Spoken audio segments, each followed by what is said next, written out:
So, if you've been watching or listening to this podcast, not a single thing that's happening in the political world today is surprising you at all. I told you that when the healthcare vote failed, Trump was going to start to make common cause with the Democrats.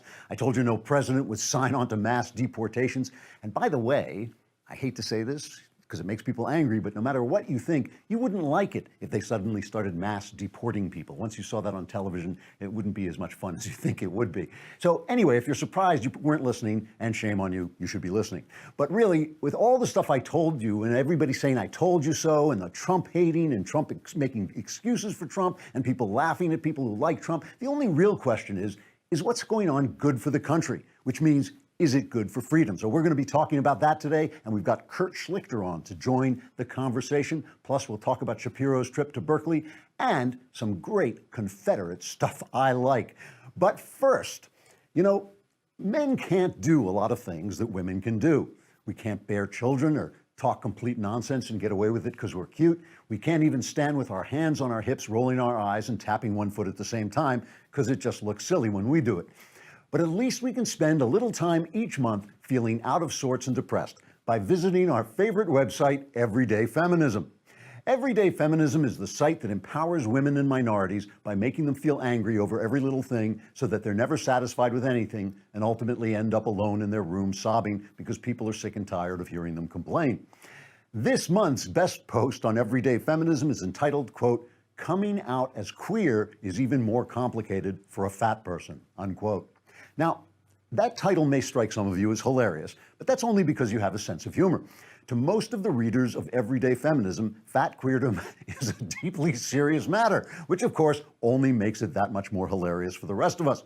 The post begins, quote, "I came out as fat to myself about 5 years ago." Now, let me stop right there. I find this sentence fascinating. The woman who wrote this post had to come out to herself as fat. One day she sat down with herself in a chair or two, looking herself in the face, and she said, "I hate to break this to you, but I'm fat." Whereupon she answered herself by saying, "Yes, I've suspected you were fat for a long time, but I'm glad you finally felt comfortable telling me." After that, she hugged herself and some tears were shed and she was able to move on. It was a very touching moment. Dr. Carla Pfeffer, an assistant professor of sociology and women's and gender studies, or nonsense, as it's technically called, explains, quote, "People assume that since fatness is so visible, there is no need for fat people to come out as fat. But some people view coming out as fat as a way of taking back and reclaiming the discourse around fatness," unquote. I have no idea what that means, but I'm sure Dr. Pfeffer doesn't either. Otherwise, she'd be doing something more useful than teaching gender studies, like standing on one foot balancing a pencil on her nose. But coming out as fat is apparently not so easy if you have to come out as queer at the same time. The post continues, quote, "Gay fat cis men are deemed feminine because they are fat. Lesbian fat cis women must deal with the narrative that they chose lesbianism because their fat bodies make it impossible for any man to ever be attracted to them." This paragraph raises the all-important question: why does it never occur to anyone at Everyday Feminism that with just a little bit of courage, you don't have to care what people say about you?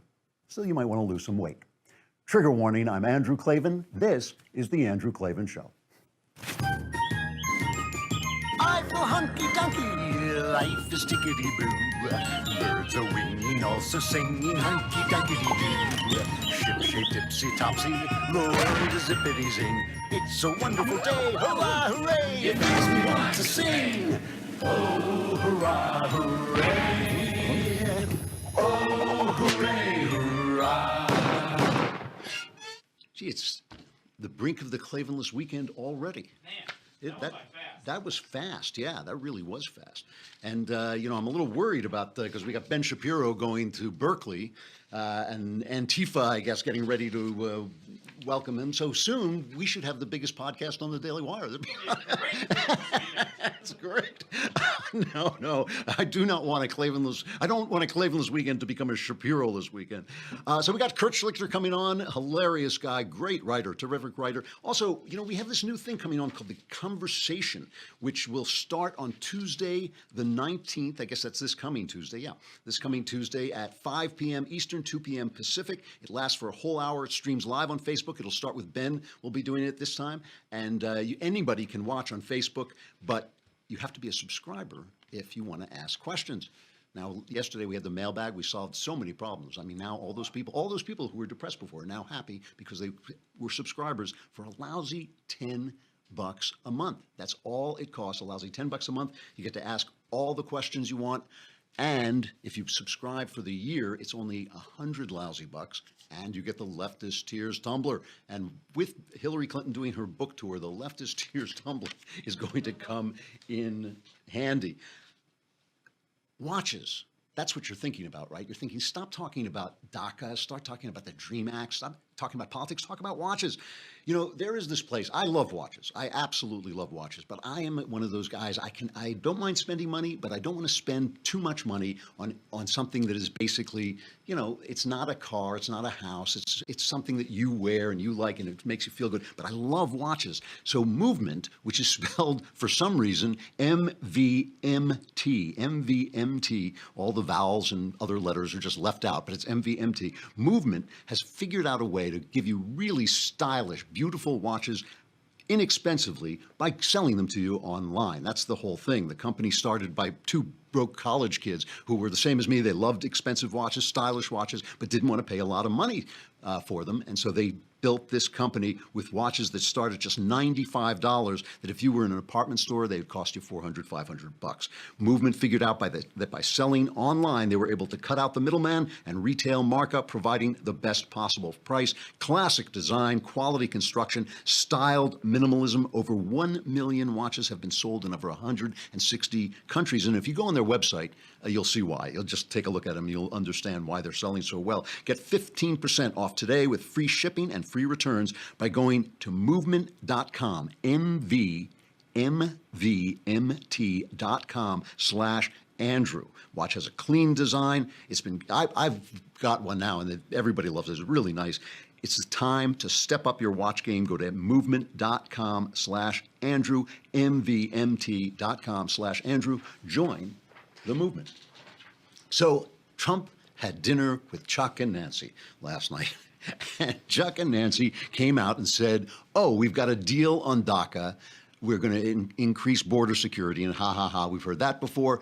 And then we're going to let all the dreamers stay, and no wall, forget the wall. You know, it's not that there's not going to be a wall, but just that was not part of the deal. Trump immediately says, no, that didn't happen. There's no deal. He says no deal was made last night on DACA. Massive border security would have to be agreed to in exchange for consent, would be subject for a vote, right? So he's talking as he's leaving Florida to visit the flood victims and the flood scenes. They're shouting questions on him. You have to listen kind of carefully. We've got it pumped up loud enough. You should be able to hear what he says. But the presidential chopper's flapping around and back there. And they ask him, now we're going to play these cuts out of order here. So the first one is number 4, when he talks about whether there's a deal and what they're looking for.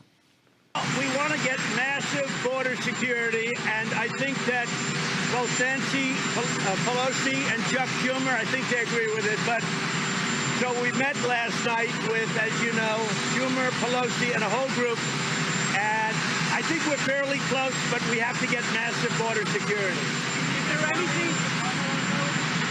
Oh, I think he's on board. Yeah, Mitch is on board. Paul Ryan's on board. We all feel, look, 92% of the people agree on DACA.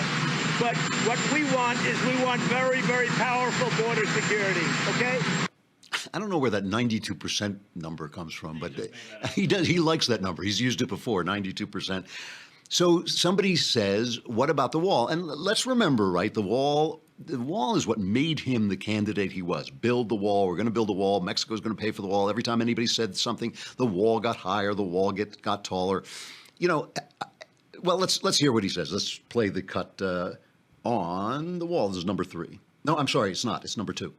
The wall will come later. We're right now renovating large sections of wall, massive sections, making it brand new. We're doing a lot of renovation. We're building 4 different samples of the wall to see which one we're going to choose, and the wall is going to be built. It'll be funded a little bit later. So, okay. Now, at the same time, he's tweeting, does anybody really want to throw out good, educated, and accomplished young people who have jobs, some serving in the military? Really? They have been in our country for many years through no fault of their own, brought in by parents at a young age. Plus, we're going to get big border security. That's his tweet. It's just different. We'll play cut number 6. It's really different than what he was saying during the campaign. This is when that famous moment when he was talking to Chuck, whatever his name is, on the plane. The executive order gets rescinded. One good thing You'll rescind that one too? One good thing You'll about rescind the Dream Act executive you're order, gonna have to. the DACA. We have to make a whole new set of standards. And when people come in, they have to You're come going to in. split up families. Chuck, You're going to deport children. Chuck, no. We're going to keep the families together. We have to keep the families together. But you're going to keep But them they have together to out? go. But they have to go. What if they have no place to go? We will work with them. They have to go. Chuck, we either have a country or we don't have a country. So we have a country, we don't have a country because of if the borders are open, you don't have a country. So this really did appeal to people. Remember, the build the wall. This was basically the signature of his campaign, and he is now. I mean, the kind of surreal thing is now he is moving to do something that neither Bush nor Obama could get done, which is get this Dreamer Act done. And remember, when Marco Rubio tried to do this, Marco Rubio tried to make a deal with Chuck Schumer to do this stuff, he was lambasted. It's the reason he didn't become president, because Trump pulled this on him. Now, I was telling you, I don't want to say I told you so, but I just want to remind you that I was telling you all the time that he was not going to do anything else but what all the other candidates would do, which was maybe hopefully increase some security, but then these people are not going away, and nobody wants to. I'm telling you, I know people get angry about this, but you turn on your TV and they're carrying these children out of the country, and the people are crying, they're screaming, and grandma's losing grandchild. You're not going to want to see it, and nobody's going to stand for it. It's just a political thing. I'm not talking about the principle of it. I get it. We want to enforce the law, and the ignoring of the border law is a tremendous insult to the people of this country. This is true of Bush and it was true of Obama. Ignoring your own laws, ignoring the laws for political purposes is an absolute insult to the way of life, our Constitution, everything about it. But there's a political price to pay for dragging people out over the border. Ain't going to happen. So here is Steve King, right? He is Congressman Steve King, I guess from Iowa. He is one of the big fighters against open borders. He hates this. So he is the guy when Trump is tweeting, does anybody really want to throw out good, educated, and accomplished young people? Let me pause here for a minute, by the way. The truth about the Dreamers is good, educated, and accomplished young people. Most of them have small jobs.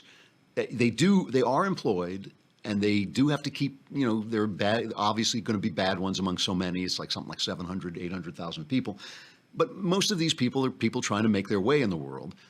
But they have small jobs, paying like in the $15, $16 range. So those are coming away from people who are here legally. Those are coming away from people who are struggling, poor people in America, and Americans and people who are trying to get in. And of course, they broke the law. So there are people waiting to get in, and they came and took their place. But here is Steve King really upset with what he heard from Trump. No, I don't think 92% agree on this at all. I'd say about 80% of his base agree with me that we cannot reward lawbreakers. If we do that, then we get more lawbreakers. And here's the irony out here is that in 86, Ronald Reagan led with amnesty. And in about 2006, Bush 43 led with amnesty. The Obama administration and the Gang of Eight led with amnesty in 2013. Every one of those initiatives failed because the American people know we need enforcement. And if you give amnesty first with the promise of enforcement second, you got what Bush 41 got when he said no new taxes, read my lips. He got the taxes and not the spending cuts. You've got to have the important things up front and then have the honor to follow through if you're going to make the deal if amnesty comes later. That doesn't come from me. I've worked for 30 years to restore the respect for the rule of law, especially with regard to immigration. And we were on the cusp of doing that until the Trump announcement the other day on DACA. And now it looks to me like things are going downhill pretty fast, and we'd better put it back together. I mean, it's a really good point that, that you got to get the good things first. If you're going to get E-Verify, I mean, E-Verify, if you ask me, E-Verify, which means that you can't get a job unless you can prove you're here legally, much better than a wall.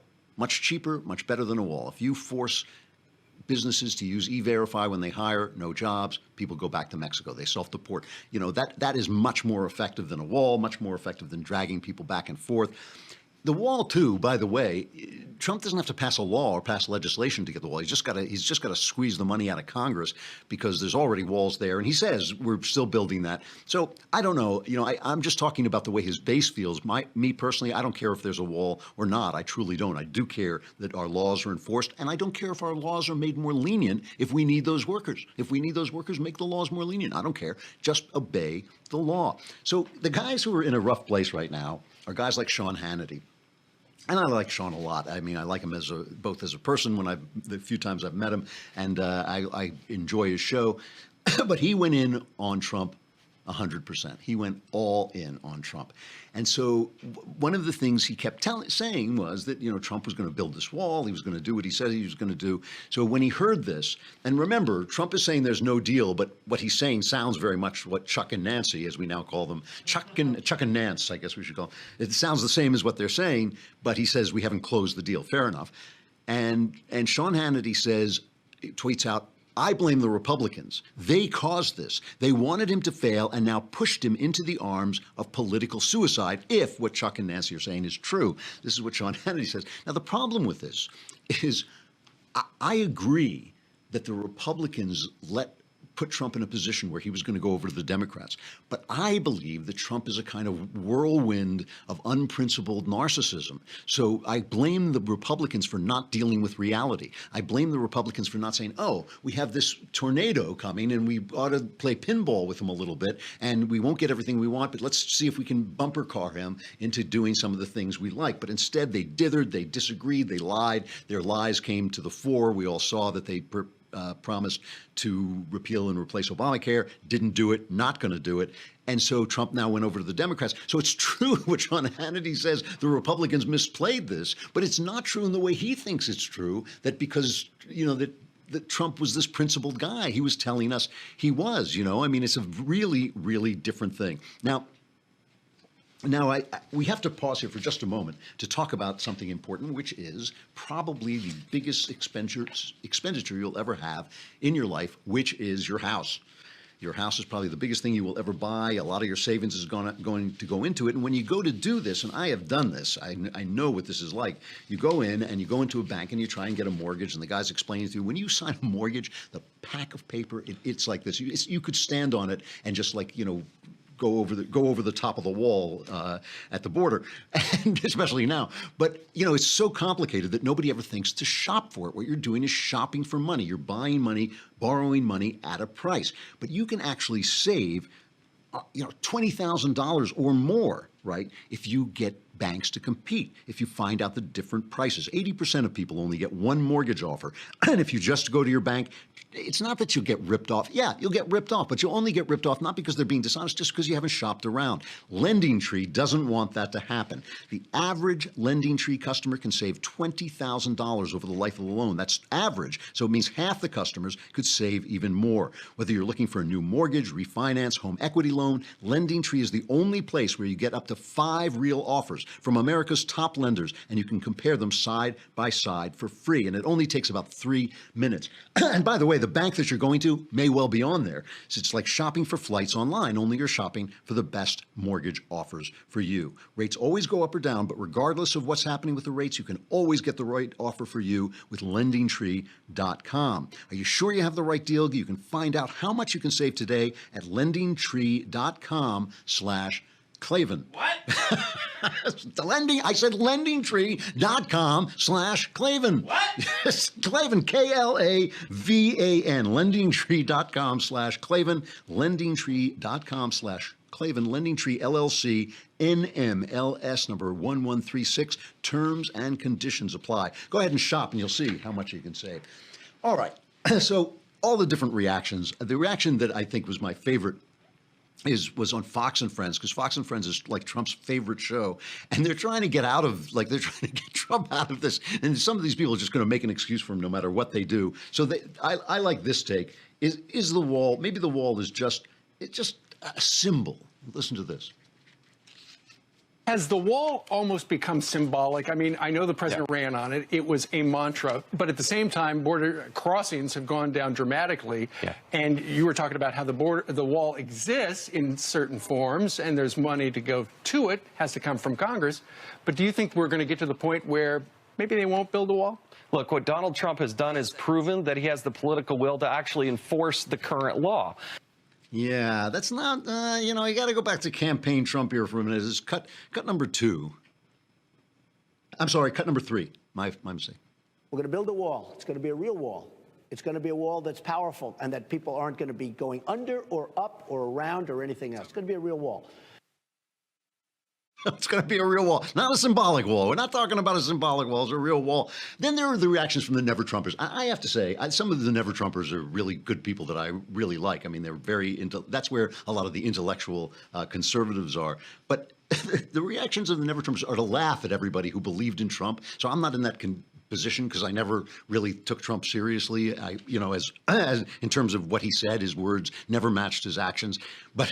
But they're laughing at these people, but still, it really was a binary choice. There's no question about it. And did you want this woman in the White House who was going to be sitting there doing single nostril yoga breathing? But, you know, you do hold, and you breathe through one, and you hold it, and then you exhale through the other, and you keep going.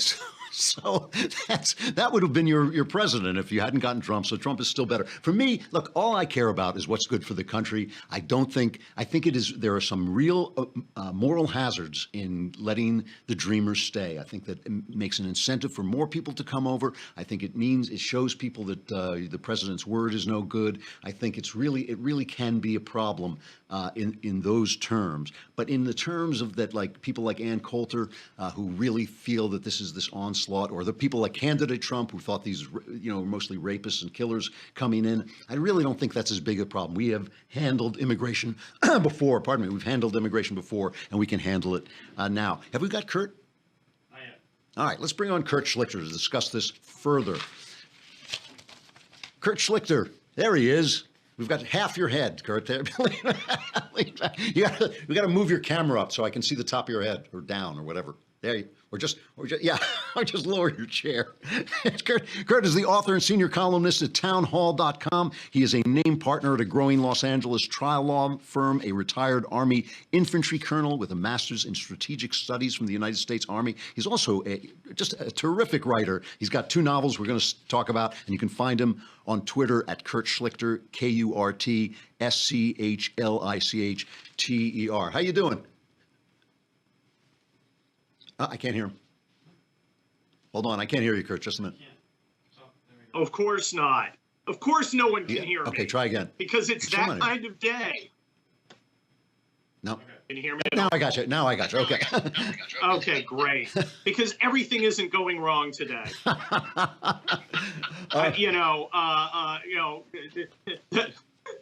Let's make a deal with Schumer, because that always works out well. Let's drop the sanctions against Iran because, I don't know, let's just do it. The drummer for Husker Du died at 56. You know, everything's going wrong. It's a bad day. But still, I have to ask you this. Are you the person who coined the term Felonia pantsuit to describe Hillary Clinton? Felonia von pantsuit. Yes, in fact, I am. Well, it's an honor. It's an honor then to have you on my show. That is one of. I keep using it, and it's brilliant. So at least we're not dealing with Felonia von pantsuit. That's. I lost him again. It's not president. Yes, that's right. Yes, that's right. So she is not president, no matter how bad it gets. She's not president. Listen, turn your sound down a little bit because it's echoing here. We're having some. Okay, there we go. All right. All right. Better? Let's see. Is that better? Yes, it is. A little better. So you have been a kind of a supporter of Donald Trump in the sense that you don't jump on him no matter what he does. You haven't listened to the Never-Trumpers on the right. On a day like this, when Trump seems to have spun a little bit out of control to come back to his Democrat instincts, how are you feeling? What does this make you think is going to happen? Well, let's put it this way. At about 6:30 a.m., I wrote up a 1,000-word column for Town Hall, which is now up, called "Read My Lips." Schumer's playing you for a fool. So, look, I was a Cruz guy until he became the nominee, and then it was either him or her. I'm a military guy. You play with the pieces you're given. You come with the army you have. He was the army we have. I have felt my attacks on him during the primary season were brutal and accurate, and I don't withdraw any of them. I've thought that my best role was, over the last year or so, since he got the nomination and eventually elected, was not to pick apart the things he's doing wrong, and there were plenty of them, and there are plenty of other people doing that. Mine was to point out the things that he was doing right, to help keep the base's morale up, to point out why, the sky isn't necessarily falling. And even today, the sky's not falling. Right. Okay? Hillary is not our president, no matter what happens. And of course, you and I are both personally to blame, along with the rest of the universe, for that, everything but her. But sometimes you just have to say, wait a minute. And I'm not mad that he's quote unquote betraying me, because I always knew he was a 70% guy. Right. Reagan, 90%. Cruz, 95%. He even likes the kind of sexy librarian, erotic entertainment that, most of us agree with. I knew that Trump, 70% of the time, I was going to go, hey, cool, we'll have the climate scam fraud. That's good. But then he was going to do something else like, well, Ivanka really wants family leave, and I'm not going to like that. But you know what? The majority of Americans don't agree with me. Yeah. So I'm going to take what I can. What is kind of surreal is that this is the way before Barack Obama Washington used to work.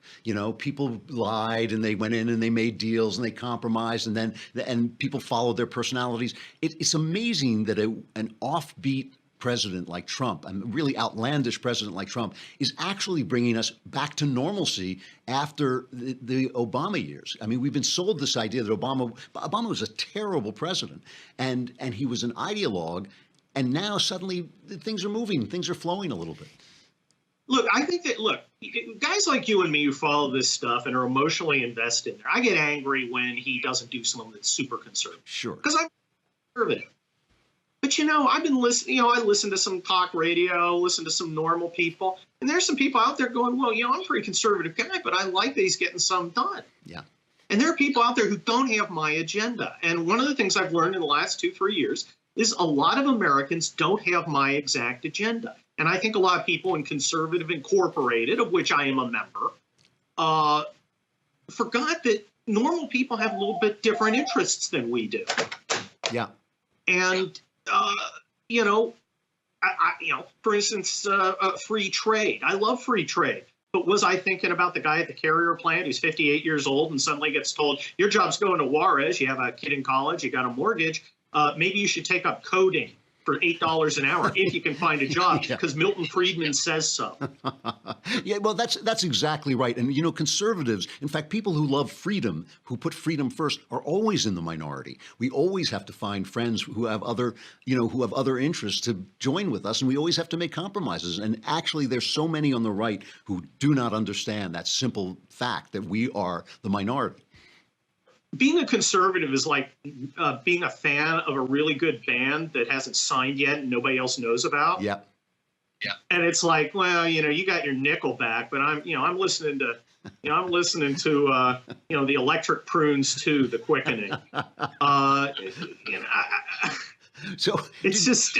So when you look at the Never Trumpers now, I mean, you have been really hard on them. You have really kicked them around the block, and it's been hilarious, by the way. Been hard on a class of Never Trumpers. A guy who opposes Trump, Ben Shapiro is the ultimate. He opposes Trump when he thinks Trump is wrong. Right. He supports Trump when he thinks Trump is right. And he's rigorously fair about it. That is what he does. Now, I don't pretend to be rigorously fair. I avoid criticizing him intentionally because I think other people are filling that role. And I'll tell you that. You never criticize Trump. Well, it's not never, but mostly I don't.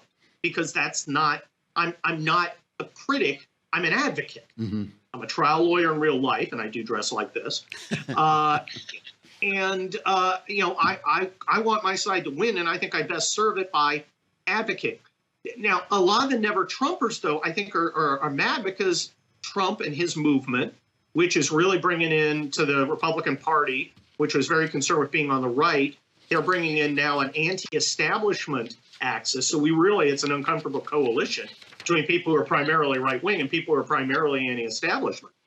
And they're upset that their sinecures are being upset. Right. Now maybe we're not maybe selling as many cruises as we used to. Now people aren't listening to me or reading me as much, and I think there's some insecurity out there that's driving some of this. There are a lot of guys who would like to go back to the Obama years because they were perfectly happy in the minority, kind of in the minority, though we had Capitol Hill. It really didn't matter much. Hell, it still doesn't. And I think there's a lot. One of the things I've noticed is there's a lot more personality going on than you would have thought. The conservatism is not a rigorous debate of ideas. It's human beings in a giant high school. And some of us are on the debate team, and some of us are jocks, and some of us are never going to make out with a cheerleader. Yeah, I've come to terms with that, Kurt. Tell me about your novels. You have written novels that you have been publishing. You published yourself, but they've done tremendously well. What was the last one called? The last one was called Indian Country. The first one I published a traditional one. You were one of the guys I talked to. Right. And you were one of the guys who said, look, you got to get a traditional one. You got to just do it. And Mike Walsh was another guy. When I was talking to people like you who'd been established doing that. So I did it. In Conservative Insurgency is a quote unquote real book. And I got a real publishing contract, which was really crummy, like most publishing contracts. And I decided to I had done some previous things on Amazon. And I decided to use the new technology and do novels. And I could do them my way on my time frame with my royalty rate. And I could put them out fast. You know how long it takes for these guys to do a novel. I could finish a novel, have it proofread, copy edited, and have it up in a matter of days. Yeah. I mean, days. And then it's selling, and I'm getting the check 2 months later. It's a beautiful, beautiful thing. Tell me quickly, I'm going to have to go, but tell me quickly what the book is about. Both books, People's Republic and Indian Country, are adventure novels. You got an operative in a world where the United States is split into red and blue states, and he goes into the blue states and has various adventures. And there's lots of humor. There's lots of shooting. All the guns are explained in great detail because Andrew, I know my audience, and people are really responding well. I'm selling a ton of them. That's great, Kurt. It's great to see you. Great to talk to you, and we'll talk to you again another time. We need to do lunch soon. Soon, yes, absolutely. Kurt Schlichter, you can find him at townhall.com. He's a senior columnist there, and you can find him on Twitter at KurtSchlichter.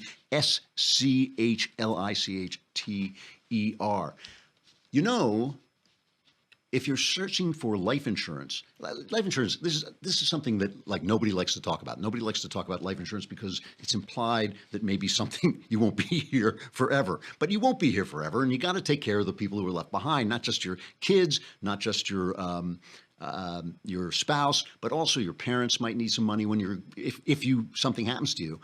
But if you're going to get life insurance, get it at Policy Genius. PolicyGenius.com is a place to go to learn about life insurance, compare quotes from America's top providers, and save up to 40% on your policy. It sounds crazy, but that has never existed before. Policy Genius has placed over $5 billion in life insurance. They've got a simple, user-friendly website. You can go try it out. It helps you work out exactly which policy is right for you and finds you the best price. It takes just about 5 minutes to apply for a quote. If you've been putting off life insurance or you want to make sure the insurance you have is right for you, check out PolicyGenius.com today. You can save up to 40% just by comparing policies. The quotes are free, there's no sales pressure, and zero hassle. PolicyGenius.com, life insurance for the 21st century. PolicyGenius.com. Check it out. All right, I have to play. There's just one thing I have to play before we start talking about Ben, that cut of you got to see this cut of Ted Cruz. There's all this stuff. There's a Democratic senator on trial, Menendez, on trial for corruption. Nobody's talking about that. There's a Democratic mayor of Seattle had to step down because he's been accused like 5 times of molesting children, gay guy, right?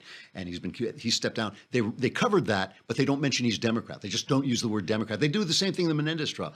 But some staffer on Ted Cruz's Twitter feed liked a porn movie, and that's the question on CNN. Now, I want you to watch this. I think it's Allison Camerata. Ted Cruz calls her a knucklehead to her face on CNN, and she doesn't even hear it. Listen to how subtly he does this. It's great. You appreciate the irony that you once defended a Texas law banning sales of sex toys?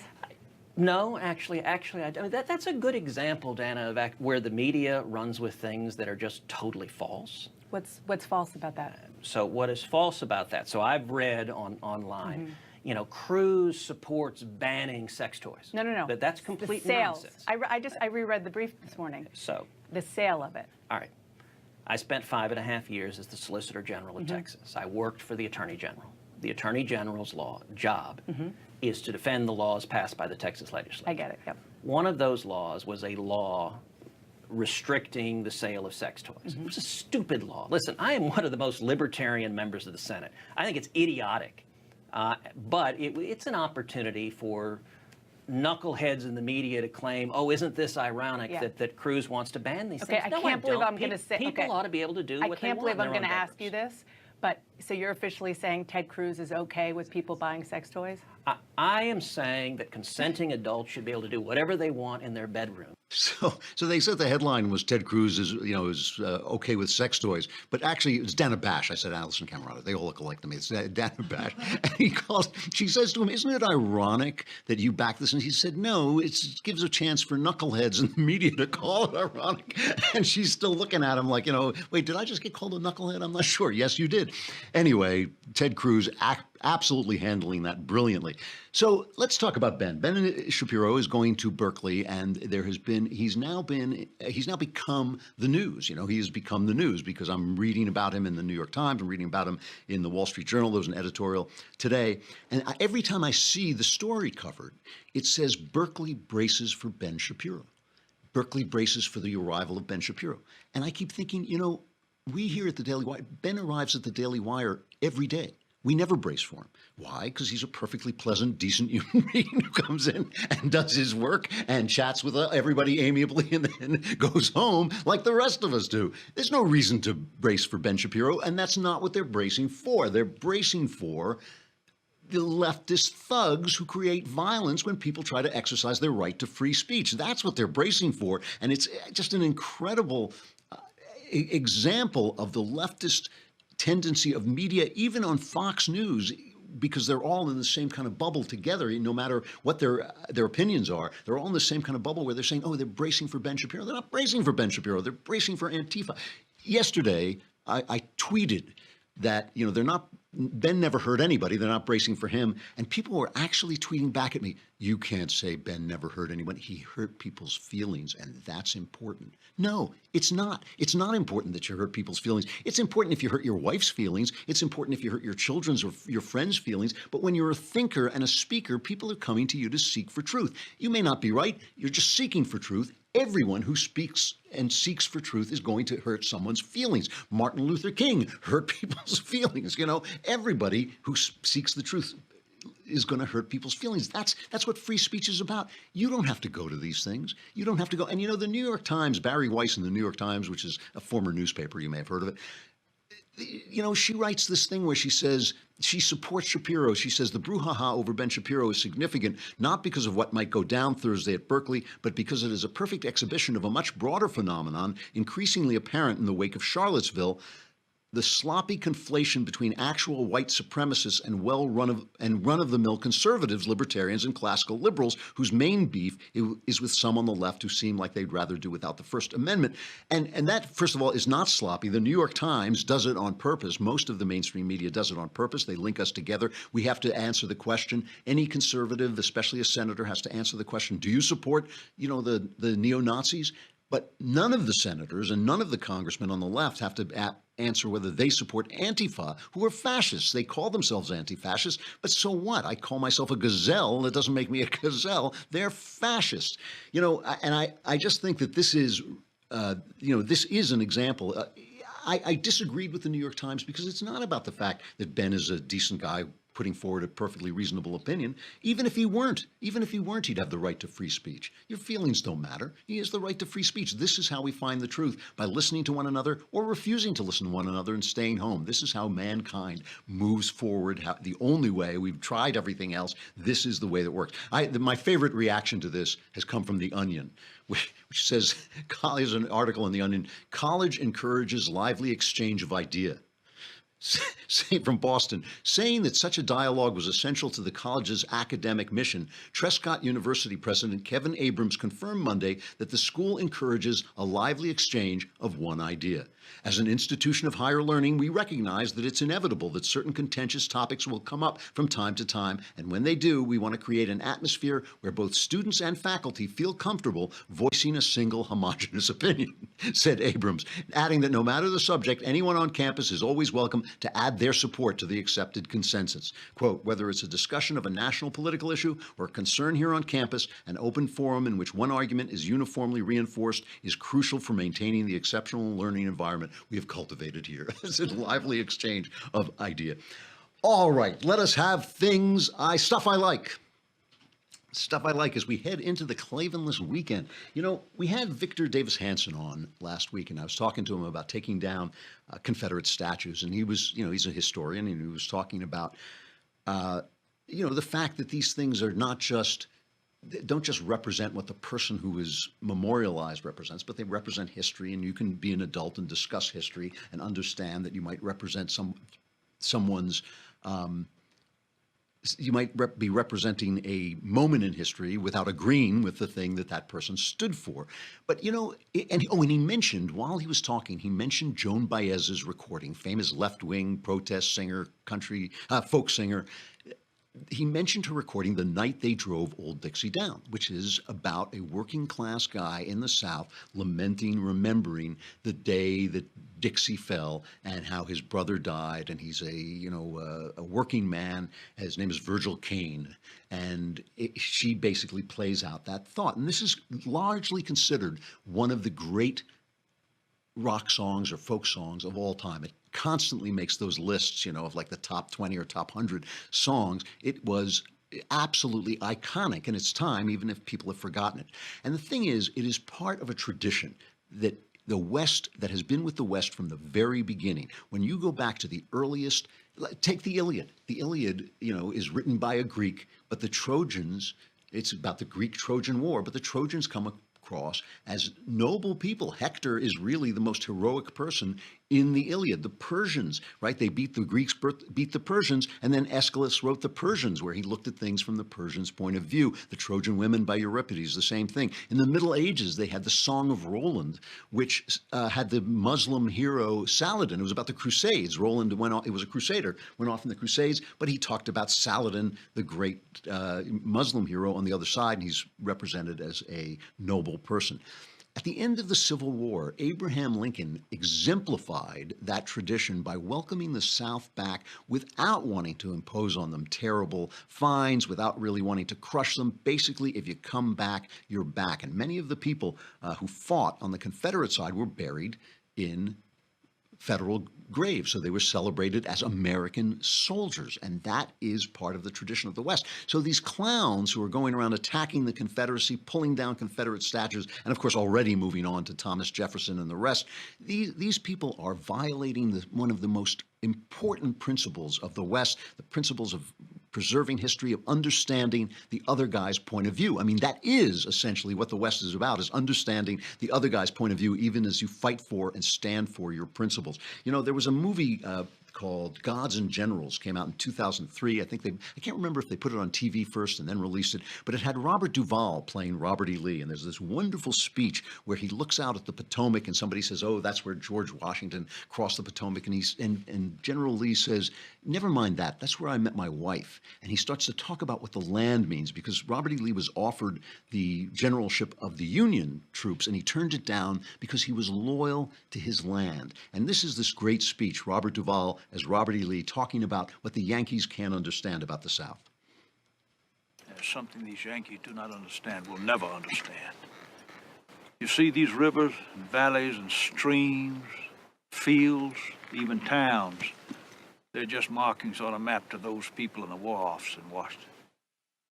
But to us, oh my goodness, they're birthplaces and burial grounds, they're battlefields where our ancestors fought, places where you and I, we learned to walk, to talk, and to pray. Places where we made friendships and, oh yes, fell in love. And they're the incarnation of all our memories, Mr. Taylor, and all that we are. All that we are.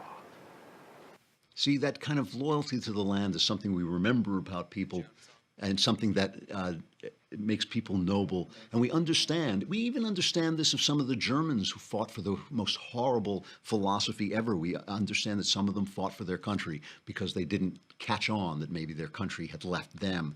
We know that not all of the people who fought and died on the side of the Germans were Nazis. You know, this is something that we understand about the past and why we honor people, even though they stood for something that we now find reprehensible and unacceptable. That is the whole point of the West, is to understand, because when you understand things, you can build, you can go forward. And that's the same thing of listening to people you disagree with. You know, when you understand the guy you disagree with, you can start to see what you're trying to move toward. Even making the argument makes you a better person, a more thoughtful person. All right, the Klavanless weekend is coming on. At least there doesn't seem to be a hurricane on the way, but I hope it is not a Klavanless weekend for Shapiro and Berkeley. I hope he comes back, even though I would seize the title of biggest podcast on the Daily Wire if he doesn't. But no, I really hope he does. I hope you all stay safe. I'm Andrew Klavan. This is the Andrew Klavan Show. Survivors of the Klavanless weekend will gather here again on Monday. Like my father before me, I'm a working man. And like my brother before me, I took a rebel stand. Well, he was just 18, proud and brave, but a Yankee laid him in his grave. I swear by the blood below my feet, you can't raise a cane back up when it's in defeat. The night they drove old Dixie down, and all the bells were ringing. The night they drove old Dixie down, and all the people were singing. They went na na na na na na na na na na na na na na.